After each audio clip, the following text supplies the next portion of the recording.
Ada kalam Ar-Ridwa'u Sayyidul Ahkam. Ar-Ridwa'u Sayyidul Ahkam. Apakah ini hadis Nabi ataukah sahabat, tabi'in ataukah para ulama? Ya, ada kalam Ridho adalah Sayyidul Ahkam, adalah penghulunya hukum. Itu hikmah, hikam kali ya. Itu bukan hadis, itu kalam ulama. Ya. Beres? Enggak ketemu Pak di Sahih Bukhari, Muslim itu enggak ketemu. Ya, silakan. Assalamualaikum warahmatullahi wabarakatuh.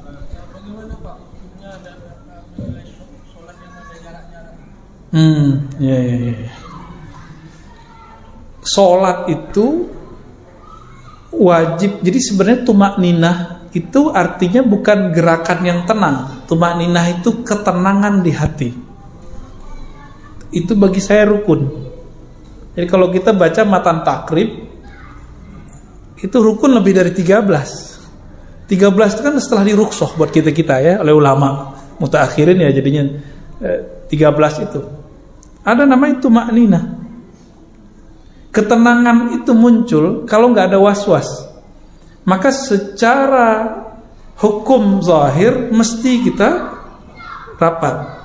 Tapi karena ada was-was virus, daripada sholatnya kemudian nggak ingat Allah, ingat kaki mulu. Kalau dulu orang ngejar-ngejar kaki Pak, ini korban nih semua nih, yang senyum nih korban nih. Sekarang orang pada menjauh dari kaki ya kan? Dia juga orangnya. Ini gimana? Ad-darurat tubihul mahzurat. Itu dalil paling pamungkas. Karena darurat boleh. Nah itu versi MUI ulama. Kalau versi saya sederhana. Ya. Versinya sederhana. Rapat saf itu rukun atau sunat? Masuk gak ke rukun? Gak masuk. Makanya sawu sufukum wa'tadilu. Fa inna taswiyatas sufuf min tamamis shalah. Rapatkan saf, luruskan, karena itu bagian dari kesempurnaan, berarti bukan dari kewajiban. Disitulah ulama kita kemudian membolehkan merapatkan jika di musim-musim zona merah. Ini Pekanbaru nih zona apa nih? Zona gado-gado ya, pelangi. Ini di sini kuning, hijau gitu. Ntar di luar dikit merah gitu ya. Gitu Pak ya. Jadi nggak usah khawatir. Bapak kalau masuk ke masjid yang begitu, nggak usah nyari-nyari kaki orang. Nanti begini Pak sholat di antara kakinya ya. Kasihan. Dulu aja udah kasihan kan. Ya, tafadhal. Ada lagi? Ya, tafadhal. Takdir. Apakah kita ini ditakdirkan para ustaz sebelum kita takdirkan yang tertulis dalam mahfuz misalnya? Oke. Jadi apakah memang udah tertulis dalam mahfuz itu misalnya di surga nanti atau di neraka gitu? Okay. Atau ada dua buku misalnya, kalau kamu pilih jalan ini kamu ke surga, kalau kamu pilih jalan ini kamu, dan itu pun kan atas kehendak Allah. Iya. Pakai hadis Muslim aja ya, hadis Bukhari. Itu ada di Arba'in juga. Jadi Nabi bersabda, "Fa walladzi nafsi biyadihi, fa wallahi alladzi la ilaha ghairu." Demi Allah yang tiada yang disembah selainnya. Inna ahadakum la ya'mal bi amali ahli jannah. Kamu ini ada yang soleh seperti ahli surga. Antara dia dan surga cuma satu jengkal. Fayasbiqu alaihil kitab. Tapi ketentuan telah dahulu tertulis. Faya'mal bi amali ahli nar fayadkhuluha. Lalu dia beramal dengan amal ahli neraka dan mati dalam keadaan itu, mati masuk neraka. Hadis ini ditentang oleh kelompok Mu'tazilah. Itu sebabnya mereka tidak percaya kepada rukun ke-6, takdir baik dan buruk. Takdir ini kan Allah nyuruh nulisnya ke siapa? Ke Al-Qalam. Apa kata Nabi? Awwalu ma khalaqallahu al-qalam. Yang pertama Allah ciptakan di bawah aras maksudnya, itu adalah Al-Qalam. Qalam, bukan kolam bahasa Minang, Pak.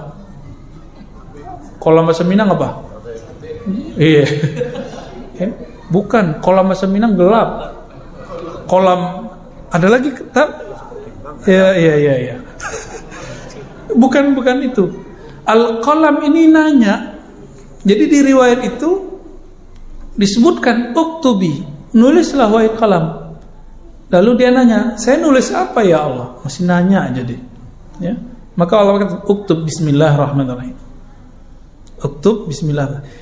Dia bertanya begitu. Menurut ulama-ulama ahli qalbu, ahli hakikat, itu pertanyaannya membuat dia punya 2 cabang di kepalanya. Satu cabang baik, satu cabang buruk. Kalau alam itu penjelasan ilmu hakikatnya, tapi saya nggak ketemu riwayatnya. Maka ketika takdir ditulis, itu sudah ada 2 pasang. Satu baik, satu buruk. Lalu manusia diberikan satu chip di dalam dirinya bernama kasab. Dalilnya apa? Laha ma kasabat wa alaiha maktasabat. Itu dalilnya. Itu sebabnya Imamuna Abul Hasan Al-Asy'ari menyebut inilah kesadaran hakiki manusia, memilih. Tapi memilih dalam bahasa Imam Maturidi disebut ikhtiar.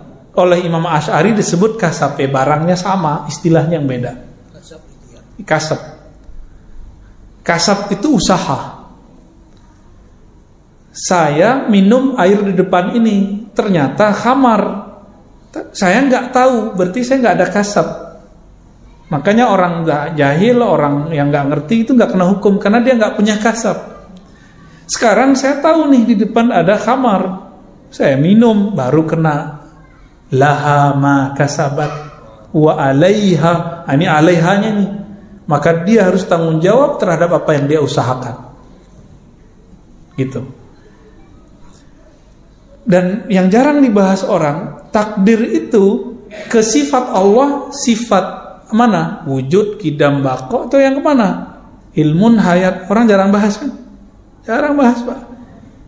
Jadi ternyata takdir itu adalah buah daripada kudrah dan iradah 2. Apa arti kudrah?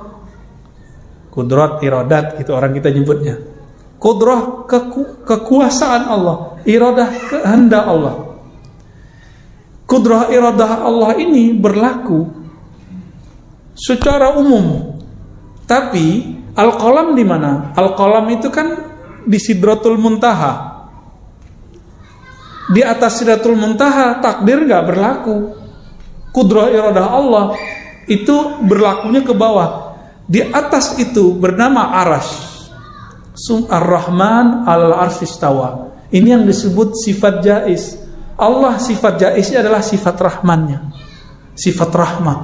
Jadi Allah itu punya sifat yang bukan kudrah, bukan iradah. Kalau pakai kudrah iradah, orang milih yang baik dia jadi baik, orang milih buruk dia jadi buruk. Tapi kalau pakai rahmannya Allah, itu tadi yang ridho. Jadi kita tadi ngaji bab ridho itu bukan ngaji takdir, itu ngaji yang di atasnya takdir. Gak berlaku takdir di situ. Inilah yang disebut dalam hadis Imam Ahmad, hadisnya sahih, bahwa al-mutahabbuna fiyya, orang-orang yang cinta kepadaku itu yaghbituhul anbiya wasyuhada. Para nabi, para wali, para syuhada itu pada iri karena Allah spesialkan mereka itu nanti. Jadi mereka, kalau kita ini cuma ke kudrah iradah yang kita cari pahala, hindari dosa, sorga, hindari neraka. Tapi kalau bab ridho, enggak. Sampai muncul kalam ulama-ulama para pecinta. Apa kata mereka? Ya Rabb, seandainya engkau lemparkan aku ke neraka, enggak apa. Yang penting engkau ridho. Emang ada orang yang diridhoi lalu disiksa, ada enggak? Kan enggak ada. Itulah bermanja-manjanya ulama. Ulama tuh malu minta surga, Pak. Kalau Nabi nggak ngajarin minta surga, mereka nggak minta surga. Kalau Allah nggak bilang, ya, wa basyiril ladzina amanu wa amilus solihat anna lahum jannatin tajri. Kalau nggak ada ayat ini, itu para ulama malu minta surga. Kenapa? Udah ridho Allah pasti ngasih yang baik gitu. Orang tua sama anaknya pasti ngasih yang baik nggak? Ada orang tua nih marah, udah pergi kalian, suka-suka kalian. Kalau nanti nggak balik-balik, anaknya dicari tuh. Bener gak? Allah itu kalau sudah sayang sama kita kita mau terjebak dalam kegelapan maksiat apapun, kekufuran apapun, pasti diselamatkan. Pasti diselamatkan. Itulah namanya roja, harap. Apalagi zaman-zaman begini nih, kajian harap itu harus dimunculkan. Orang udah banyak putus asa karena corona ini. Padahal corona nggak corona sama aja, di hati yang harus sama. Dunia ini emang begini. Ibnu Athaillah itu marah sama muridnya. Muridnya ngeluh, kok perjuangan kita begini Tuan Syekh? Kok dunia begini? Apa kata beliau? Kalau nggak dunia ya nggak begini. Kalau nggak dunia ya nggak ada masalah. Kalau nggak dunia nggak akan ada pergesekan antara ulama-ulama, ustadz-ustadz, teman dengan teman, mursyid dengan mursyid. Nggak akan ada. Ini dunia Pak. Jadi siapa yang mencari kehidupan damai, sentosa, abadi selama-lamanya di dunia, itu ngayal namanya. Namanya umniyah. Ya, tulul amal, lama-lama jadi tolol amal. Auzubillah min dzalik. Gitu ya. Jadi minta ridhonya. Nanti mau takdirnya apa Allah beresin. Karena takdir itu ada limit, baik buruk. Kalau ridho nggak ada limitnya. Ada orang yang bunuh 99 tambah 100 yang terakhir ulama yang dibunuh, Allah selamatin, itu pakai ridho. Pakai ridho Pak. Ini yang disebut hak jaiznya Allah. Belajar sifat 20, orang fokus di sifat yang 20. Lupa dengan sifat 21. Jaiz. Oh jaiz itu nanti bisa hujan bisa enggak. Itu malah kudroh iradah, itu salah. Contohnya itu keliru. Tapi di kitab-kitab ketulisnya begitu. Ya wajar. Karena kemampuan ulama ini kan juga beda masing-masing mereka. Ya, ini yang jaiz. Jadi jaiz itu adalah rahmaniyatuhul lati la haddalaha. Kasih sayang Allah yang tiada batas. Nah, ini yang mau kita harap, yang ini Pak.